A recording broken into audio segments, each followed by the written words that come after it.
So I'm so excited to be here. Hi, my name is Chelsea Rustrum, and I'm co-author of It's a Shareable Life, and I founded something called Shareable Talks, which has been doing sharing economy events for the last 4 or 5 years. And I'm very excited to kick off the very first Twilio Talks here in San Francisco. So the hashtag for tonight, if you guys are doing any tweeting, is Twilio Talks. So this conversation is going to be about what technologies fuel the sharing economy and how the marketplaces themselves, as well as the technology providers, see this evolving. So let's introduce the panelists.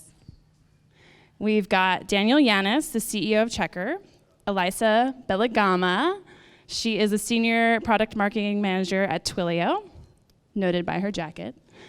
And we have Dan Hill, who is the director of product at Airbnb. And a big shout out to his wife, Weston, whose birthday it is this evening. And so yeah, that's pretty awesome, right? She's a very supportive spouse. And then we have Vicky Lin, head of sales at Stripe. And last but not least, Max Mullen, co-founder at Instacart. So let's get started with just maybe a foundational question to get to know these companies and what they do. How does technology impact the success of your marketplace, or as a provider, the marketplaces you power? And what technologies do you currently use, if that's an applicable question? We'll start maybe here and roll down the line. Sure. Hi, I'm Daniel. My co-founder and I had the crazy idea to start an API company for background checks. We were actually big fans of Twilio a couple of years ago when we were just engineers. So thanks Twilio for paving the way. We sell an API for background checks. We provide trust and safety to marketplaces, which is very, very important. And we really start at the basic level, which is safety checks, background checks.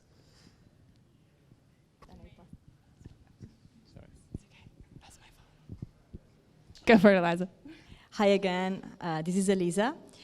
So I would like to ask you, when was the last time you booked a ticket for an event? Or maybe you booked a table to a restaurant, or you paid for parking, or you hailed for a cab? Actually, many of you here are enabling this kind of new type of commerce. You are making that possible through software with your mobile apps, the mobile apps that you are building, or the website that you are building. And what I think you are doing, you're basically changing the way we are doing business today, and you're doing that with software. So now if we think about the way we also communicate through these business processes, maybe when we get notifications from a payment, or when we need to call a Uber driver or a cab driver, we use communications with software. So this is what we do at Twilio. We basically give the building blocks to your apps to integrate communications into your apps. And so we have been very lucky to work with a lot of different marketplaces companies throughout these years, as Manav said. And what we have seen that companies are building with communications is basically enabling them to increase user engagement, build trust into their platform, and also to convert leads faster. So I think these are the 3 main things that you can enable with communications. Thanks. So Airbnb really began at the intersection of 3 major, intersection of 3 major changes. The first, back in sort of 2007, was a recession. People wanted to find ways to either make extra money or to travel in a more efficient way.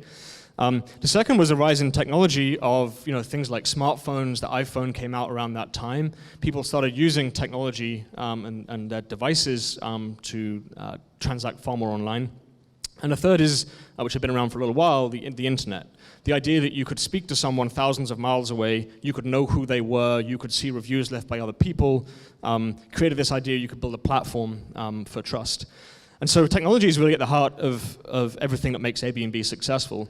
If you think about the idea that you would fly 6,000 miles, turn up at a stranger's front door and walk in and know who they are, trust them, know that they're going to get paid and how to pay them, is an incredible thing, and technology is what has made that possible for Airbnb.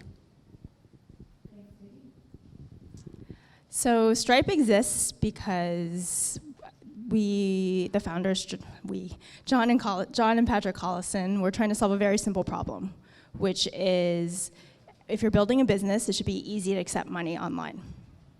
And turns out before Stripe, it was really, really hard. And their goal was to build a technology layer so that anybody starting a business could accept payments, which is critical if you're wanting to accept money. And since then, I think Stripe has grown to really power the technology layer, particularly for marketplaces, platforms, anybody that's trying to do something innovative online. So raise your hand if you've taken a Lyft or used Instacart. Keep your hands up. Instacart, Postmates, Kickstarter.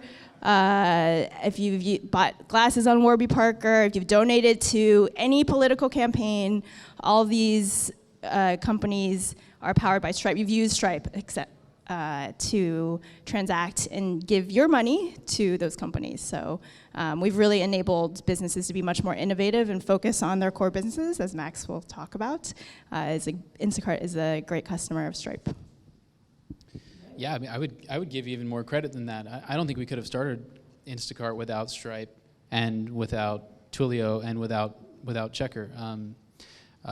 When we first started out, charging people for their groceries and dispatching orders to shoppers were kind of the two key problems. And so Stripe and Twilio were the enabling technologies there. I don't even think we would have attempted it if those things sort of at a basic level, foundational level, didn't exist. And then as we started to scale, Checkr become very, very important, in order to establish trust with our customers by hiring great shoppers and proving through a background check that they're good people to work with. So what a great setup. I would just like to understand the audience a little bit better real quickly, if that's all right, so that we know what level to talk about things here. So who's like a product manager here, or a designer or developer who has worked with Checkr or Stripe or Twilio? Okay, cool. So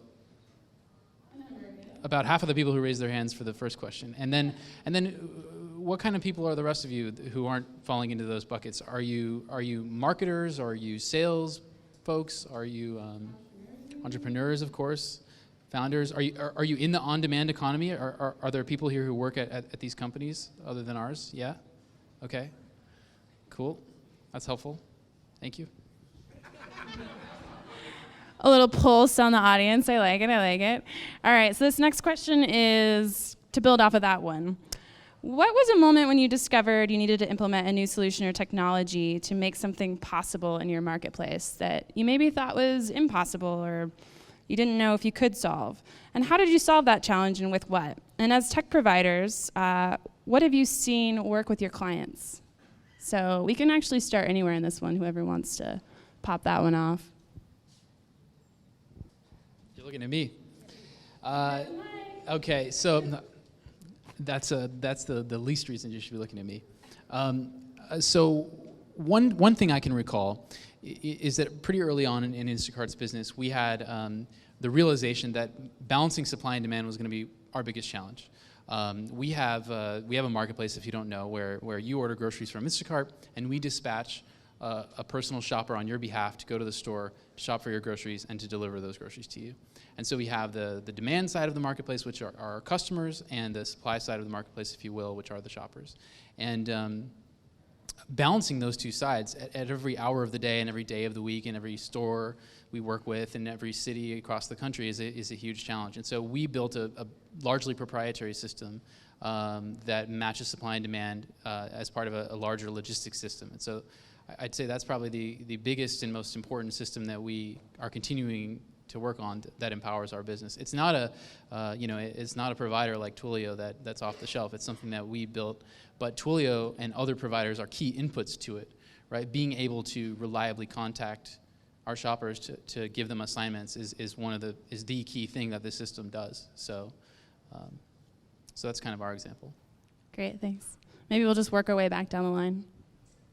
I think one of the most formative moments in recent Stripe history has been we started off just helping businesses accept payments, and because again, that's sort of the core of every business. But we had a lot of marketplaces and platforms that we were working with, and many of them were coming to us with the same problem, which is, can you not only help us accept payments, but we also have this huge workforce that we need to pay out, and the complexity of that, managing that payments ourselves is very hard, and we don't want to do it. And so, we like any good business, listen to our customers, and we have built a product that I think most of the marketplace and on-demand economy companies now use, in that they can accept payments and pay out. They can verify their workers, make sure they're passing all the verification checks that are important from a payment perspective.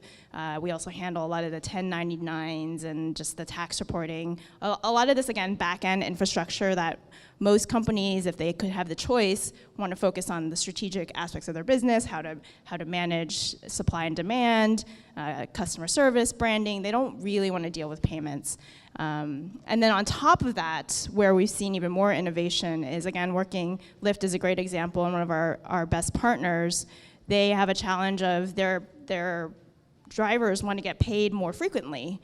And so, again, Lyft doesn't want to deal with all the financial payment back end. And so we've worked with them to develop a solution that drivers can get paid instantly if they've linked a debit card. And it's a great experience for those drivers. It's a really big win for Lyft in their competitive battle to get more drivers onto their platform. And it's a great win for Stripe because we're handling the complexity of that, and making something that's somewhat unsexy, like payments, actually be a real differentiator in their business. Is it after each ride that they receive the payment, or at the end of the day? How does that work? So as a driver, if you've accumulated $50, you can then get instantly paid into your bank account. So I've talked to many drivers who say, I had an unknown bill that I wasn't expecting. Yeah, and so I'm just gonna go out and drive for a couple hours, and then they can get their bills paid. So it's really transformative. So do they have to press a button to do that? Yes, there is one manual effort where they do have to press a button. All right. So a couple of years ago, I was working on helping hosts list their space on Airbnb. And we did a bunch of trying to figure out, like, how hard can it be, right? You just fill in the fields and you list your space. Why is so many people giving up on this process? So we sat down with a bunch of people and we watched them go through the flow of listing their space. And you input the address, everyone gets that right, by and large. Everyone puts their phone number in, gets verified by Twilio, great, that works fine. Email address, everything else. And then there was this one box that people kept getting stuck on, which was like, how much do you want to charge? And people are like, you know what, I've never thought what the value of my home for one night to a stranger is. And so this is a really exciting opportunity or challenge for us, like, how do we help people know how much their spare space is worth? There's no existing market for it. You can't sort of go on, there isn't some data set you can look at. And so we started to build technology in-house to help people predict how much, or to suggest how much they should charge for their space. And so it was a great example of how we can bring both of what seems like a very simple human problem, how much is my space worth, but use the huge amounts of data and technology that we have to help people actually understand what a great price is for their space. So is that the calculator that came out a few years ago, or is that something else? Yeah, I think a couple of years ago we called it auto pricing. We launched a new version of it about 6 months ago called smart pricing. So the first version really looked at helping you understand what the going rate in the market was. So if you listed a 2-bedroom place in Soma that you lived in as well, what is the going rate for that kind of accommodation? Smart pricing, which we launched more recently, is really aimed at you helping achieve your goals. So perhaps similar to the Lyft example, if you're really trying to make a certain amount of money each month to help pay the rent, we help you understand the difference between occupancy, nightly rate, and really sort of get the right balance for the type of hosting experience that you want. Great, thank you. Eliza? Yes, so maybe I can give you an example of one of our customers. Specifically, I'm addressing the marketplaces that we call them listing marketplaces. Basically, they are directories of any kind of professional jobs. Like, for example, you could have directories of lawyers, of doctors, or accountants, or you could list on your directory an healthcare facility or a renting space. So all these kind of marketplaces, we call them listing marketplaces. So the first thing to do for them is, of course, attract buyers and sellers. And also, as you may notice, you typically tend to go and buy services from those marketplaces where you have a lot of reviews, right? Because then it can really help you on which professional is best suited for your needs. And typically, those type of marketplaces are super good at doing that. Is the first step. But then after that, let's say I pick my best choice for a plumber or for a lawyer, and I try to contact him. And many times, those people don't pick up the phone. So the question to those marketplaces could be, well, I'm passing all these leads to those professionals, but how do I know if those leads really convert into actual bookings? So this is one problem that we were trying to address. And the second problem was, are those professionals realizing the value that I'm bringing to them? Because they're getting these calls, but do they know they're getting these calls from me? And also, do they see the value I'm bringing to them? And maybe do they see the money that they're paying to the subscription to the marketplace is worth being paid? So these are two different problems. The first one is more lead conversion. So how do you convert leads into bookings? And the second one is lead attribution, how you attribute leads to your own marketplace. So the second problem, we saw a customer of ours, Avo, so it's the biggest lawyer directory in US. I think it counts more than 1 million lawyers. They did a phenomenal job with reviewing systems and booking system, but basically, whenever the customer called the lawyer, they called the attorney office. And the attorney doesn't have a clue if this customer is coming from Avo. So what they did, they basically bought a bunch of Twilio numbers, so they swapped the attorney office number in their listing services, in their listing marketplace with Twilio numbers. So whenever customers were calling those numbers, the lawyer could see, okay, I got 10 calls from Avo, for example.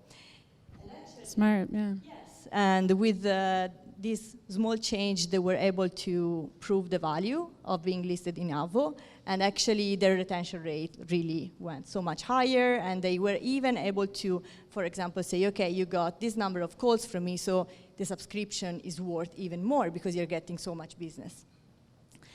So this is an example of what we did to help them. Awesome, thank you.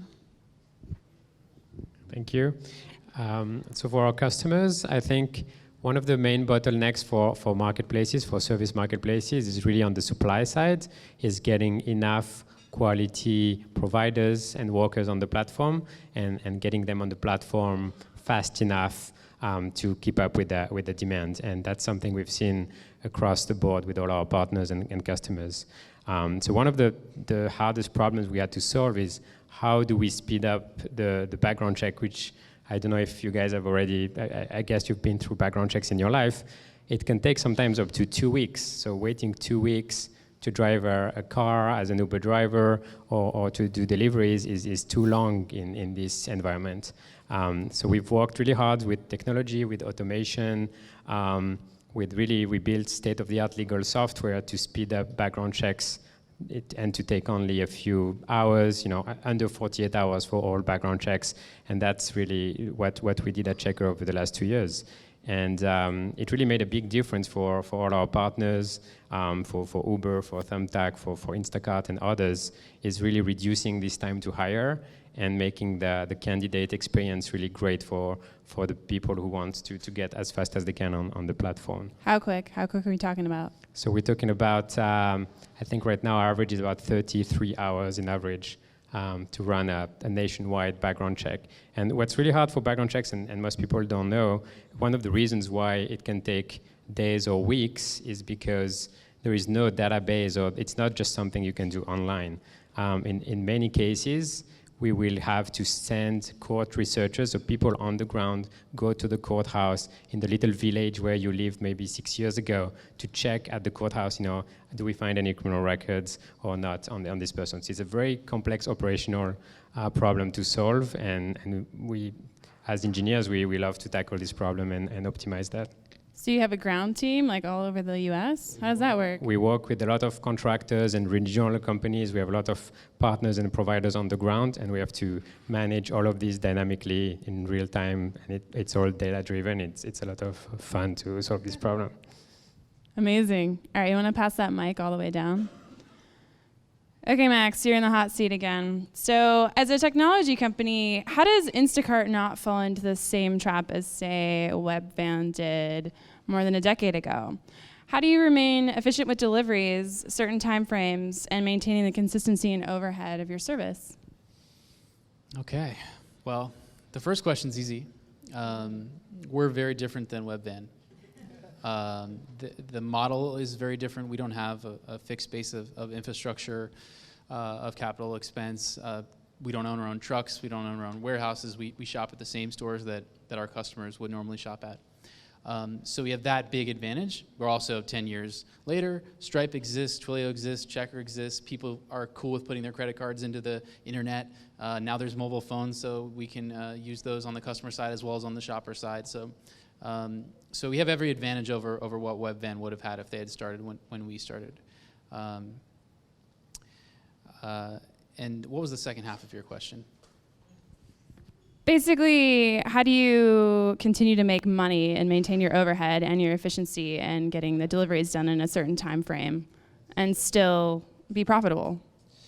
So for us, efficiency really has to do with the density of a market. So if you take San Francisco, it's a great market for Instacart because most of the people that live in San Francisco proper live in a sort of 7 by 3 or 4 mile square. And in that area, there's a lot of density in terms of where people order from. So we're able to use one shopper and, for instance, shop for 2 orders and deliver them within, a couple of blocks from one another. So part of our challenge is to drive that density so that we can get the efficiency out of it. And how do you do that? Yeah, that's a good question too. We use a variety of systems. We can encourage customers to order at certain times of day when we know that we can attach their order to another order. It's a very difficult problem, and it varies by market. But there's. Do you give discounts, if you see density happening in a certain area? We have the ability to do that, yeah.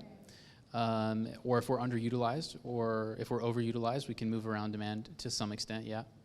We also, at a certain point, just simply don't accept new orders for a delivery slot that's very full, so that naturally shifts orders around. Interesting. All right, Dan, you can pass the mic to Dan.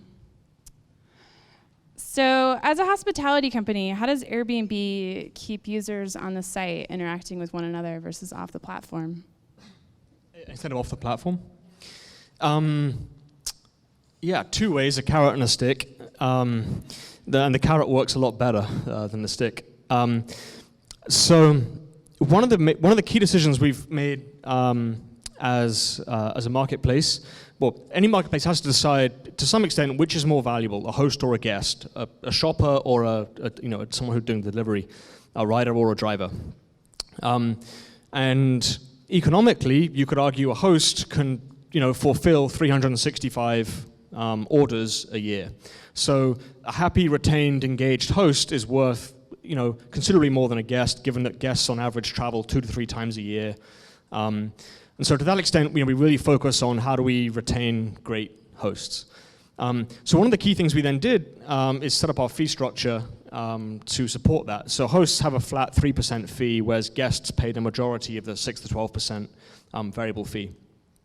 And for that 3%, the goal, the carrot really is how do you give hosts so much value that 3% is not worth losing for the increased risk you take on. And so everything from $1 million host guarantee insurance, 24/7 customer service, personal liability insurance. You don't get a review if you don't actually have the guest stay with you on book through Airbnb. And so what we then see, which is really great, is guests trying, some guests will be like, hey, can I pay you in cash? Just do it off the platform. I save 12%. And the host is like, nope, I want to do it on Airbnb. That way I know I get all these things, and for 3%, it's not worth my hassle not doing it on the platform. On the stick side, you can build various scrubbers. You can write some horrible regexes that will look at messages and look for strings of numbers and phone numbers and try and sort of encourage people not to do it. But the long-term way to really get it right is, I think, to make it not desirable for people to transact off the platform. So as a user of Airbnb and a host, I think Instant Book is the single biggest thing that makes it easy for both sides, because you don't actually have to talk to anybody. It's more like booking a hotel. Because that's not what we're using Airbnb for anyway. I'm just kidding. No, I want to talk to them. I want to talk to them once I'm in the country, but before that, I don't want to argue over price and dates. I just want to click a button and book it. And so why would I ever, why would I go to the trouble of trying to save 6 or 12%? Definitely.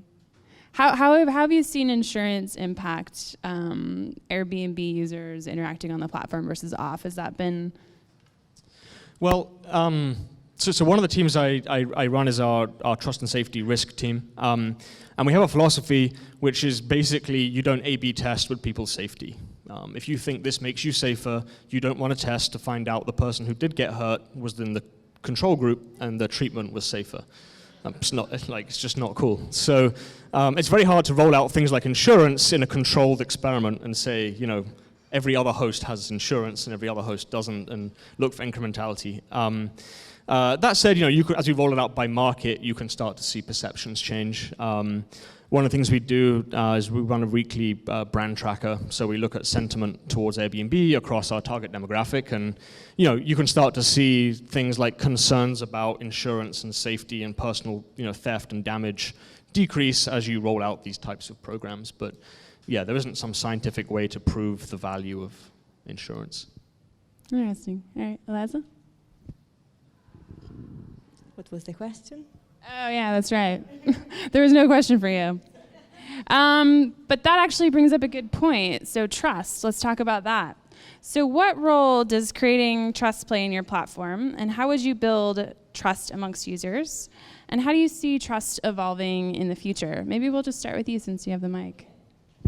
So I covered the listing marketplaces, and now I can cover the one that we call more on-demand marketplaces. Basically, the ones that are giving services like delivery, like Instacart, Uber, transportation.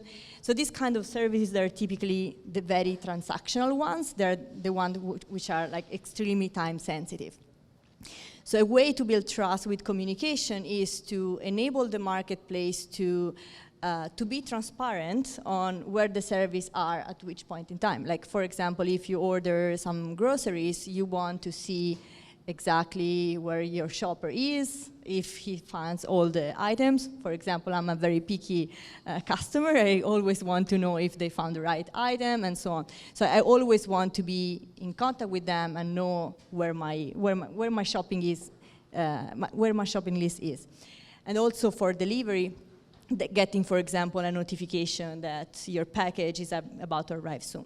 So this is during the service. Once the service is finished, with this kind of marketplaces, I don't want my data to be shared with the shopper or the driver, right? So I want to feel safe, and I want to feel that my identity was protected. So a way to do that for marketplaces, for example, with Twilio and with communication, is to implement what we call mask numbers. So basically, you can use your mobile phone to communicate with your shopper, driver, and delivery guy, but at the same time, never showing your personal number. So I love that. I love that service. A way to achieve both sides. Great. Daniel? You're near the mic. Yeah, so trust is core to what we do at Checkr. So I created kind of you said safe. I created kind of a mental model. So for me, there's kind of 3 layers. There's safety first, which is like your basic safety. You want to be safe. And then you have trust, and then you have reputation. And it goes from very objective basic to really subjective, hard to measure. So at Checkr, we specialized in safety first. You want to make sure when you get a Uber ride or Lyft ride, you don't get in with a murderer as a driver, extreme example. So we do that. So it's important. We need to do this very well, and we do that very well. But now we're working towards, and we're doing that, and that works well. Now we're doing the upper layers. So how do you go from safety to trust? And a way to have trust is, you can mask phone numbers, you can do Facebook Connect on Airbnb. Reviews are one of the key pillars of trust on marketplaces, that everyone uses reviews. It's a good system. And then you can do other more subjective things, like we're working onto education verification, employment verification, so things you can see if someone, shares with you their job, their LinkedIn. This can start creating trust, and you can feel like, oh, I see this person, I know about them, I'm learning more, I can start to trust them. So that's the higher levels that we're working towards, and it's hard. Like, the higher you go, reputation is going to be really hard to measure. Like, and do you even care about reputation for a basic transaction? Maybe not, right? You don't care about the reputation. It's very contextual, right? Of your host, yeah. So we are tackling trust right now. All right, Dan. So similar to Daniel, we think in that kind of pyramid, there's safety, which should be never questioned. There's trust, which usually exists then between a host and a guest and could vary between different people. And at the top, it's not sort of reputation, but having an amazing experience. And obviously, you can't have an amazing experience if you don't trust the other person, or you don't feel safe. So that's kind of how we think about it too. And so we do a couple of things up and down that pyramid. On the safety side, a whole bunch of machine learning and modeling to try and predict what might not be a great reservation when it actually happens. I mean, when you think about the spectrum, on one end you have sort of dating sites where two people who've never met meet in a public place that they can both walk away from pretty easily. You get like ride sharing in the middle, where two people get into a car together and it's pretty, more things can happen. And then you get Airbnb, which is take two people who've never met and have them sleep in the same building and hope nothing goes wrong. So it's a big deal, yeah. It's a fun challenge. And so, definitely we look at safety. How do we really make sure really bad people never use Airbnb? And then on top of trust, things like reviews, things like social proof, things like, if we're friends and you've stayed on Airbnb, knowing that we're friends probably indicates something about me. The ability, although we want you to instant book, the idea that you can message people and you can communicate, you can build trust with different people. So that on top of that, we can then really focus on providing a magical experience. Great. We'll just move it on down. From a technology provider standpoint, how we think about trust is ensuring that the companies that we work with, we protect the private data that they're getting from a payments perspective, and we actually enable them to not have to worry about protecting that data. So for Instacart and for most of our users that use Stripe, credit card information is one of the most private protected information. There's actually very clear regulations of how you should handle credit card information, and there are a lot of bad people out there that are trying to get your credit card number. Even a big company like Target was hacked, and it was a huge privacy breach, and it affected, I think, their earnings. They had to make some public statements. And so this is a really, really big breach of trust if a company were to ever get hacked and get their credit card data stolen.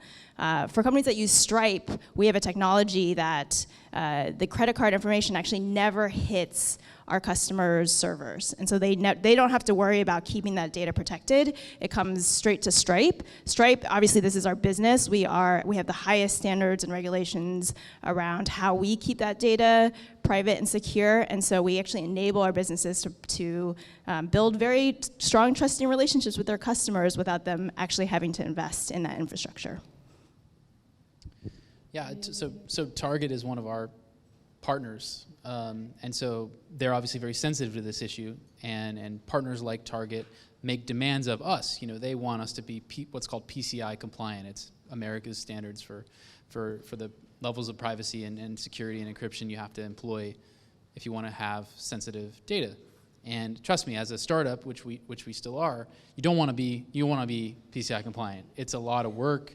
You have to, your employees have to carry around key fobs or change their password every 30 days and all kinds of crazy requirements. And so what you said, Vicky, is accurate. We don't have the credit card information of our customers. It never comes to us even for a second. It goes straight to Stripe. We get back a token, and that's kind of a magical technology that allows us to say back to partners like Target, don't worry, the card information we get from your customers or our customers is safe because of all the measures that Stripe has put into place. I could add something to the kind of trust and reputation discussion that we were having earlier. So when you use a ride-sharing service, you rate your driver, and they rate you, and that's all very clear because you can see the driver's rating when they're picking you up. Little known fact, shoppers on Instacart have ratings, and they also rate customers. So when you get a delivery, the shopper leaves and kind of can give you a 1 to 5 star rating on how nice you were to them or how easy it was for them to do that delivery. And over time, we can use that as an internal metric to understand, let's say what neighborhoods are hard to deliver to, or do we need to do something special with this building, which has a whole lot of orders every day, but it's a pain to park there. Why is that not transparent to the customer? Why is it a little known fact? It's a little known fact because it's not transparent, and it's not transparent because I don't think there's a real good reason for the customer to know their own rating. Most people's ratings are very good. It's actually kind of more of a problem spotting thing. And it's it's like a flagging mechanism. And it's not a requirement that the shopper rate the customer. It's optional. Oh, interesting. Not a requirement that the customer rate the shopper either. Right, that happens with Uber as well, I believe. Okay, so this one's for you, Daniel. What markers have you seen platforms use to decide if somebody is a trustworthy provider, driver, or host? So before starting Checkr, I was working at a on-demand company. So I saw kind of the challenges we had on training and screening and evaluating providers.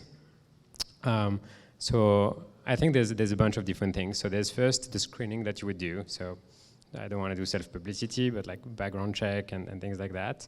And then there is interviewing. And when you're but when you're onboarding thousands and thousands of people, you have to make it very efficient. So it's hard to do your classic interview.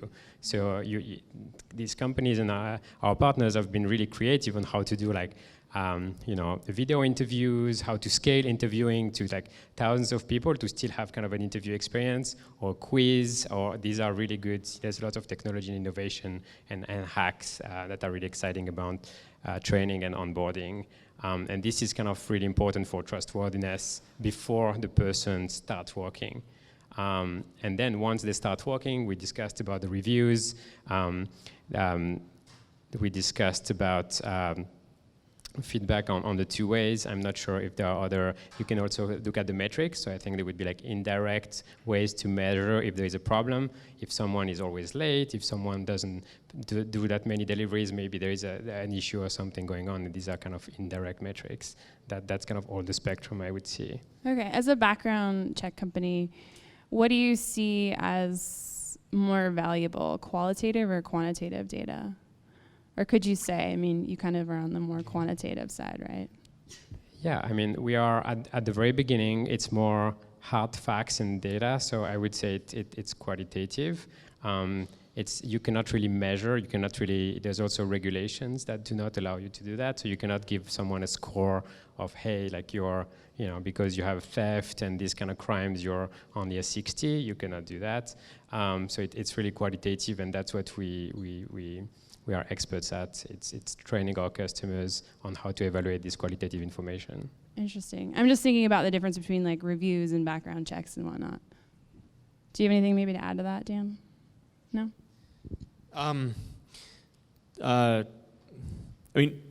Most people don't have a criminal history. And as Daniel said, the US, which has one of the depends on the spectrum of privacy to security where you put the US, but in most European countries, you can't do a background check on someone without their consent, and it's a very messy and hard process even when you need it. And so, a background check is great for finding the really people who have a history of the thing you don't want to have happen. And then on top of that, you then want to build, well, how do you then tell from the vast majority of the population who is who is good or not? What's interesting for Airbnb is it's not just a person is good or bad, it's a person in a situation with another person in a situation. And so it's not quite as simple as, a Boolean flag that this person's good or bad. It's like, how do we understand if these two people have the same expectations about the experience? They both want a similar type of thing. It's not a family looking, for a quiet time and a bachelor party and staying with them, and in which case, even though there's no malicious intent, it's just probably not going to be an experience, even though no one's a criminal or has a background of crime. So yeah, you have to think about both. Great, thanks. So one of the last questions before we kick it off to the audience to do a Q&A, because I know you guys have lots of amazing questions. How will you remain a leader in your vertical through the test of time? And what gives you a competitive advantage now? And how do you think about your product or service in 5 years? So we can start that maybe at the end of the line again. Yeah, let's do that. I think our strength and the strength of most businesses in the on-demand space right now is a focus on something that makes them the best at that thing, hands down, and 10 times better than the next closest thing. If you want your groceries delivered from the store you trust, Instacart's the only game in town. And so our focus on that and our focus on customers is going to remain, I think, our key strength for however many years out you want to look. Do you see self-driving cars or any of that in the future for Instacart? I see self-driving cars and drones in the future of people. I don't know how Instacart will take advantage of those technologies, but I'm sure that they're happening. Okay. We see the future in that it's very easy to send an email or access a website from wherever you are in the world to wherever you are in the world. It is almost impossible from a global perspective to move money easily today. And so we feel like we've just scratched the surface of what the promise of internet e-commerce can be. And it is a very complex problem to solve. Most financial systems are very archaic, and Stripe's mission in life is to make that simple for technology providers, for entrepreneurs, anybody who's trying to do something innovative. And you can look at how much commerce is happening online versus offline, and it's single digits still that's happening online. So we think the future is very bright, that there's a lot of opportunity, and we've only, again, scratched the surface of credit card payments in credit card heavy type countries like the US and the UK and Australia, so lots more things to do.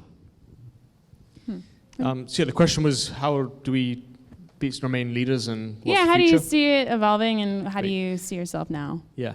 So I think the way we want to maintain our lead is in two ways. The very sort of mechanical way is, one, marketplaces are very hard to build. As Max said, liquidity in a marketplace is very hard to achieve, and therefore it makes a natural competitive moat. It's very hard if there is a large incumbent to sort of generate the amount of supply and demand you need. What's great about Airbnb is different to, say, Instacart or Uber. Our supply and demand are in two different places.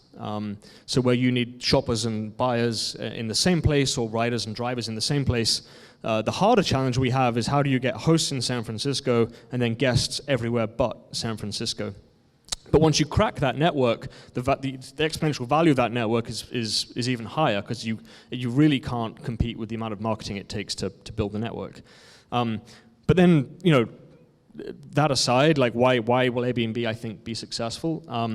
I think what we stand for, what we believe about the world and people, that people want to meet real people, they want to have local, authentic experiences, that people are inherently good, is very much part of the zeitgeist of where I think the future of humanity is going, I guess. We're moving, everything about our culture is moving away from mass-produced, uniform products to really unique, authentic experiences, and that's what Airbnb is really about. So where do I see ourselves in 5 years? Travel is one of the largest, industries in the world. I think it's second or third only to oil and coffee. in total spend. So the market's huge. People travel increasing amounts all the time. China is the largest world outbound travel market. It's bigger than the US or Germany and growing 12 to 20% year over year. So travel is huge. Maybe to play on Max's point, what happens when Airbnb gets to the scale that it makes sense for us to build our own airline? If there's enough people traveling from New York to Paris, like, why not get into the airline business too? I don't know. Thanks. We haven't started yet.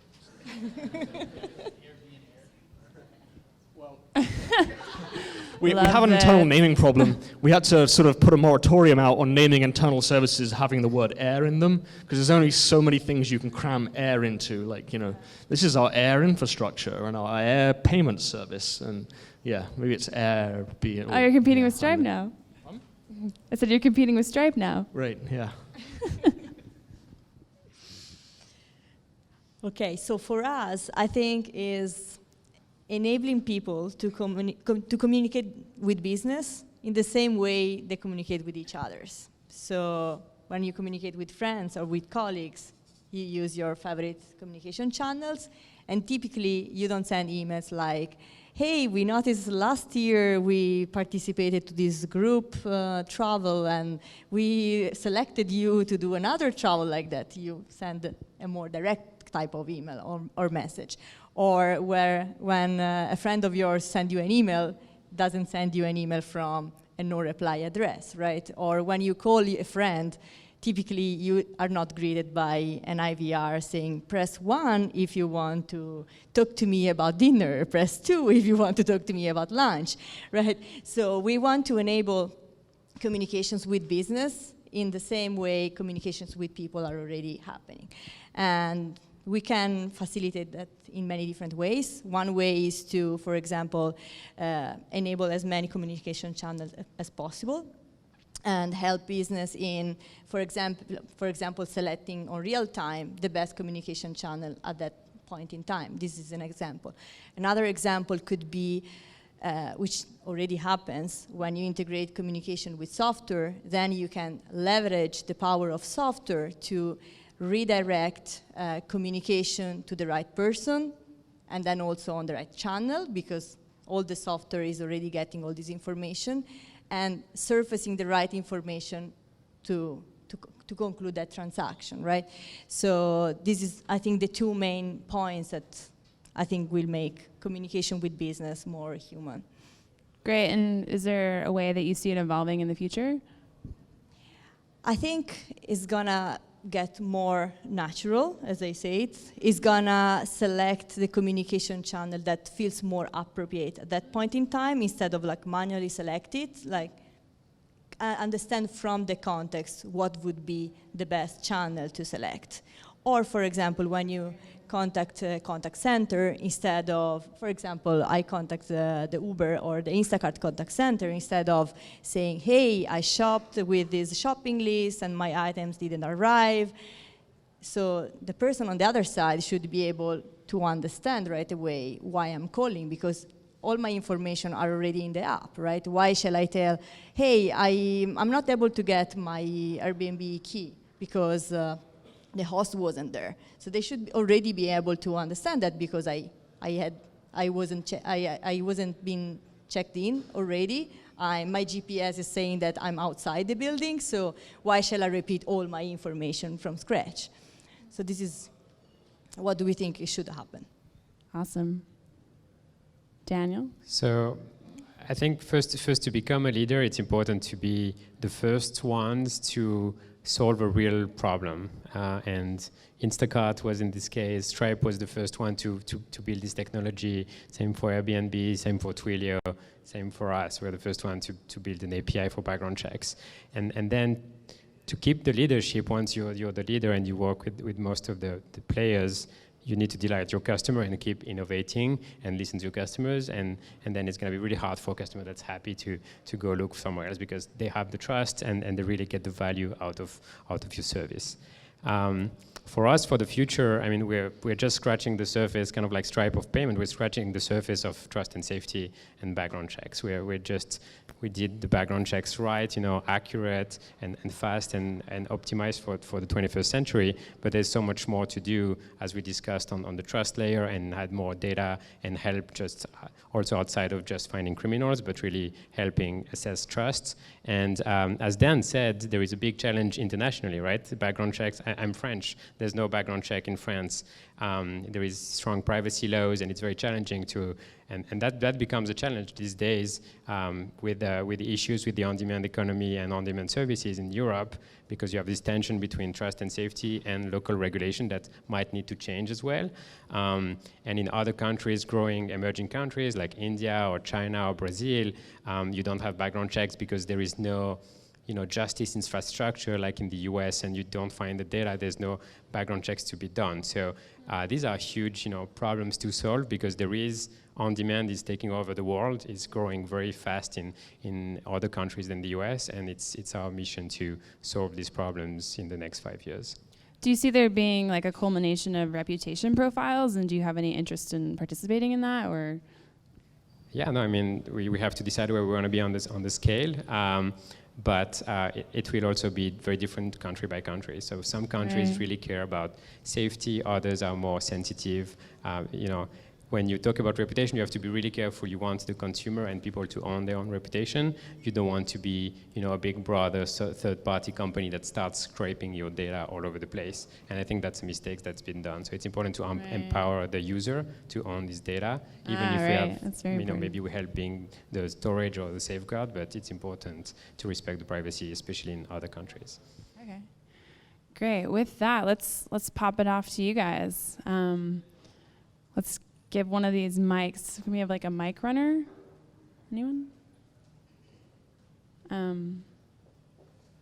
Maybe we'll start over here with you. You just hand the mic, I guess. I'm Zach. I'm a student at a new international university. One of our subjects is complex social systems, and the one concept we learn about is emergent properties. So how small, simple rules can kind of scale and create large kind of surprising effects. And so I'm kind of wondering how the lower barrier to entry and growth and scale for startups by using products like Twilio, Stripe, Checkr can kind of create maybe surprising effects within entrepreneurship in the world in general. So you guys in providing the services and then in utilizing them. I'd be happy to start. So if I understood the question, is like how do you leverage new technologies to lower the barrier to entry? And I think that's true. I mean, as Max said, these days you can basically start your startup with by just teaching a little bit of code and using 5 or 6 different providers, and you have an amazing MVP to get started. So that's so easy these days. It's true. But then you're gonna have the challenges of making a sustainable startup and a business, that's when you get into trouble. What is the expense level at a lower level for things like background checks and Stripe? Is there a scalability issue for startups? Just starting out in terms of cost per user for even Twilio or something like that?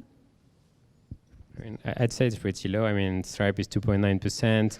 You have really good offers. As a startup, you get free credits to do, I guess your first $1 million of payment for free. Same for Twilio. We're a little bit expensive, but in the grand scheme of things, I don't think these are big barriers to pay for those initial. It will cost you more money to host your website and buy a domain almost than using those services. From the Twilio point of view, is pay as you grow price, so you can experiment, and there are not like upfront costs to start with.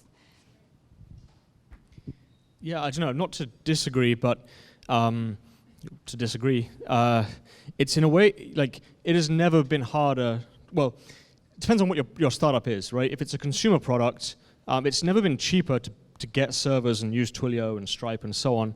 But if you're doing any kind of infrastructure, like, it has never been harder to compete with Facebook, Google, Amazon. Like, a startup to compete with AWS, like, good luck. On the other hand, it's never been harder once you have a consumer app to get distribution. I mean, you're looking at 2 monopolies, Google Play and the iOS App Store. which are pretty full now. And so what's really hard, I think, for consumer products in the middle space is like, it's cheap to get the servers, but you definitely can't innovate in that space.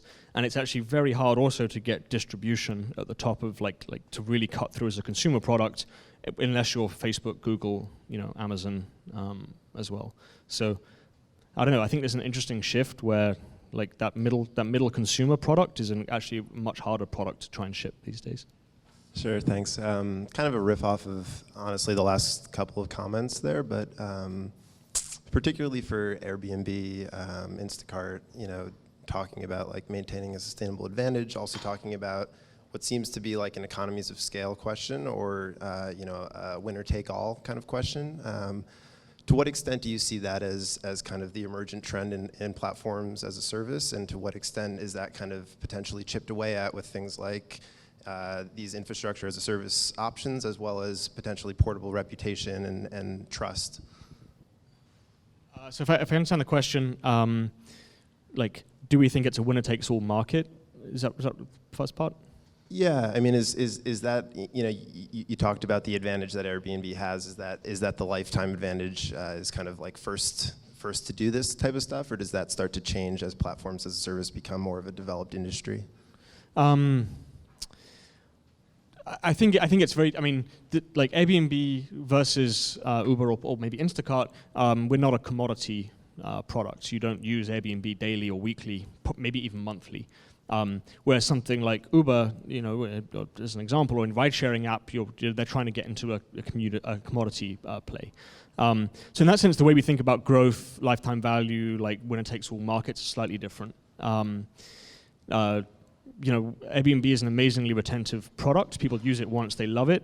But so much goes into your travel, decision-making, flights, where am I going, who am I going with, when am I going, getting PTO off work. For most people in the world, get a visa. Like, the accommodation is just one part of that. Whereas if I need to get from A to B, really the only decision is, which app do I open and go with it. So I think there's a slight difference between the type of thing you're building.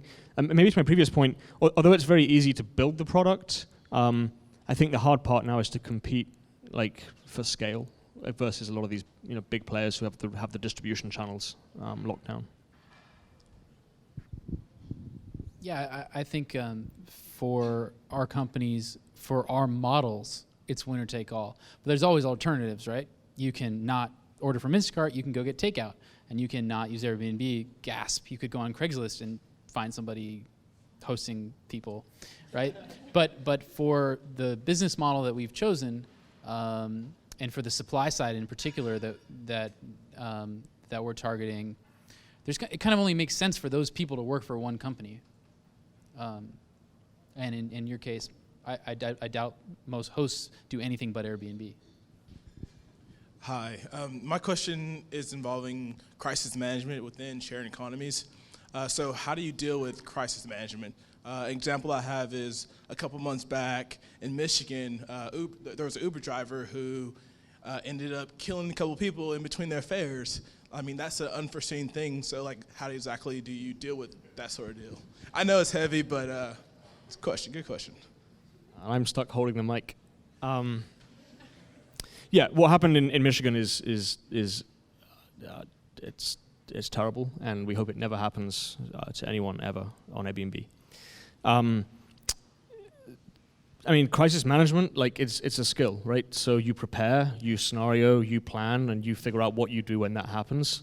You make it right, whatever it takes, as quickly as possible, and you learn from it, and you make sure whatever you can do to make sure it never happens again is what you do next. And you just do that every time. Prepare for it, do whatever it takes to make it right, and then learn from it and never make it happen again. Just to add, because I mean, this story in Michigan, mentioned Checkr, and we've been in the news. So first, this was a very sad tragedy, and everyone agrees on that. So I think for crisis management, it's really important to, especially for background checks, because in many of those stories, background checks are questioned. Couldn't the background check have prevented, this incident?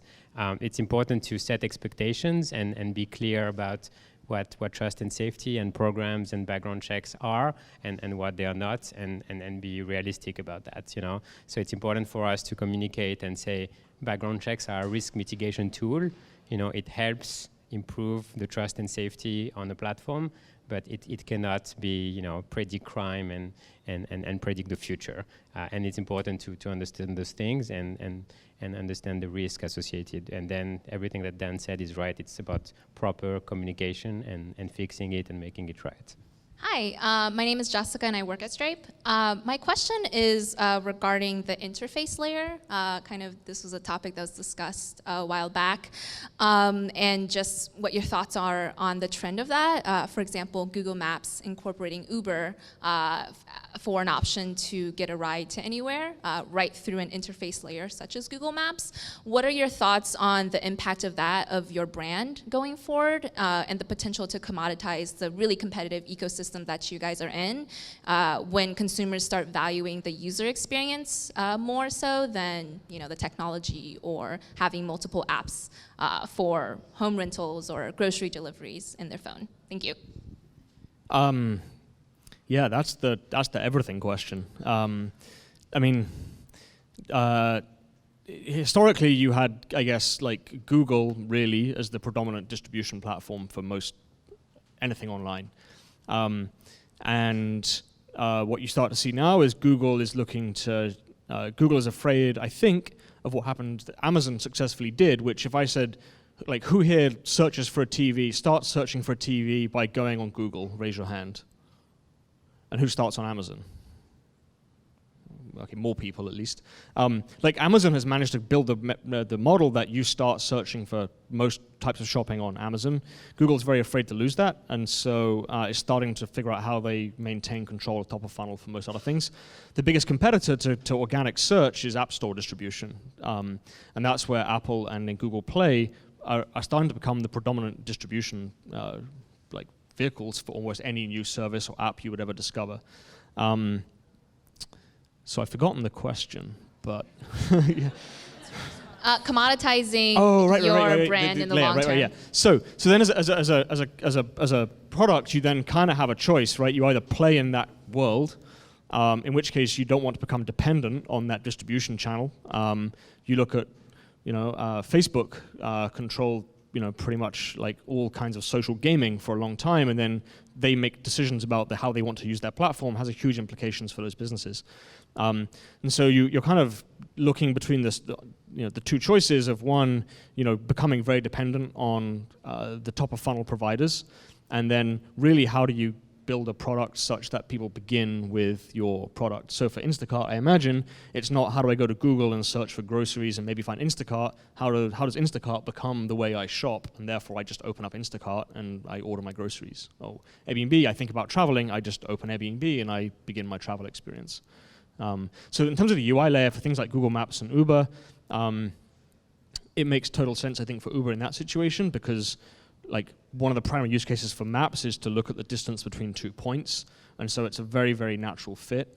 I think the interesting stuff is going to be around like Facebook Messenger as a distribution platform, which they launched at F8 last week. Like how does messaging become a distribution platform for new services and technologies? And I think that's a very open, interesting question about what that user experience will look like. Amazon Echo as well.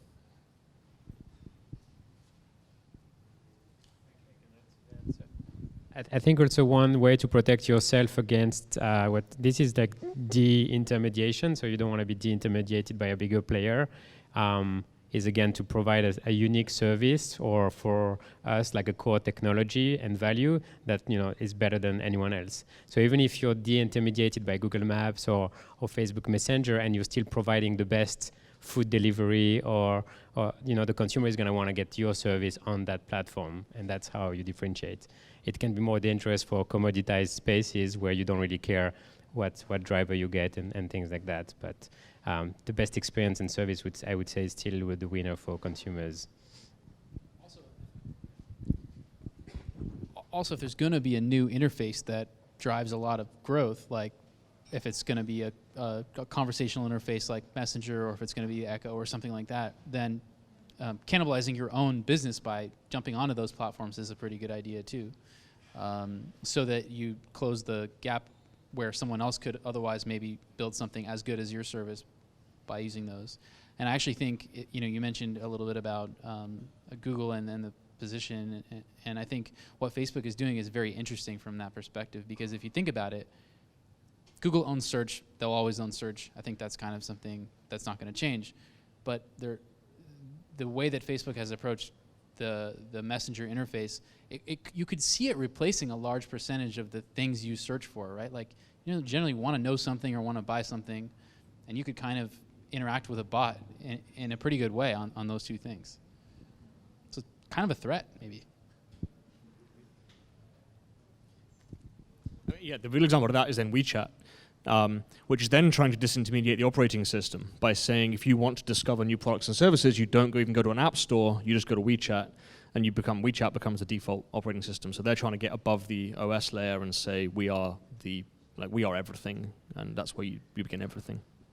Hi, my name is Melissa, and I work with a company called Science Exchange, and I think this is a question that most marketplaces have with their users on the demand side and on the supply side.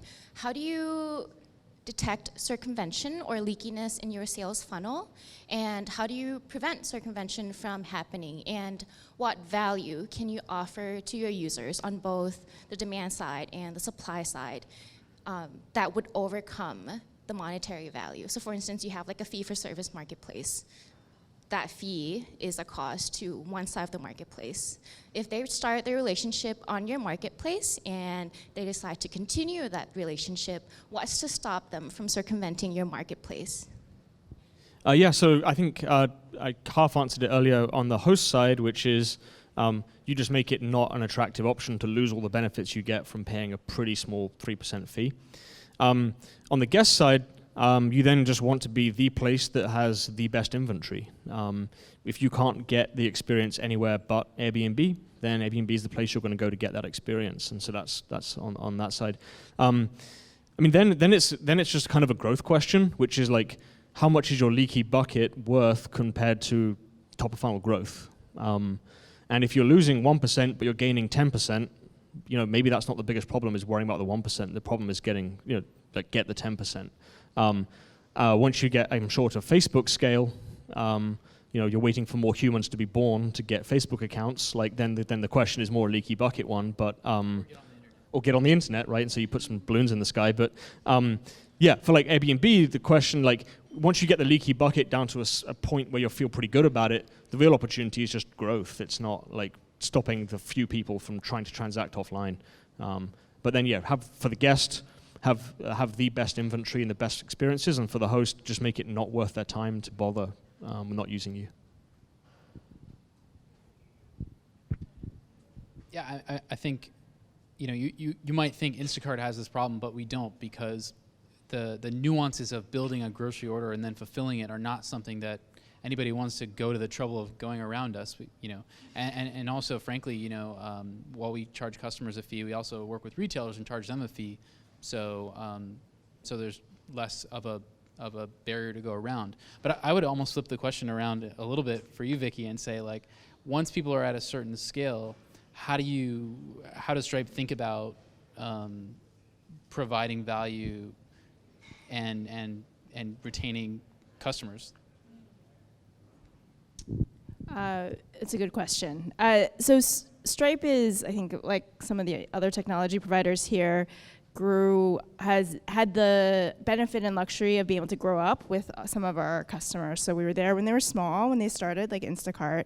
And as Instacart has grown, we've been able to stay ahead by listening to our customers, stay ahead of them and build the things that we know they're going to need in the next year, the 2 years, 3 years. So for instance, we've gotten international really quickly because we knew marketplaces and platforms are natural companies that can go international easily, right? It's just a matter of time and money and capabilities. Just like Airbnb has gone international, many of our marketplaces are going to be there in a couple of years or sooner. So it's important for us to listen to our users, but and anticipate where they're going to need to be. So.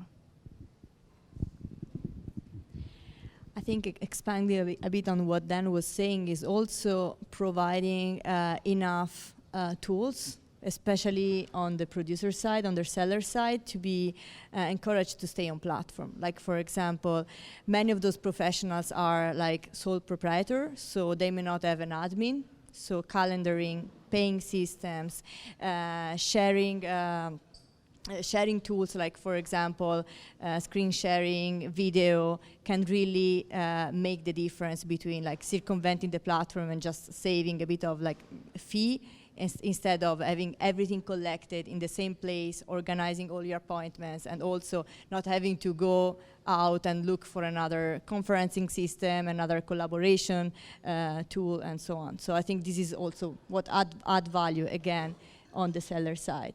And as Dan was saying, then it's more a matter of a leaking bucket, but at that point it becomes so inconvenient to circumvent that it's so much easier to stay on platform. And I mean, in the end, it's kind of a discussion cost versus, cost of building versus buying, and you can always negotiate. And I mean, for Twilio, for instance, it's really a huge pain to go buy your own PBX and really build your own cloud communication infrastructure. It's like very hard problem to solve.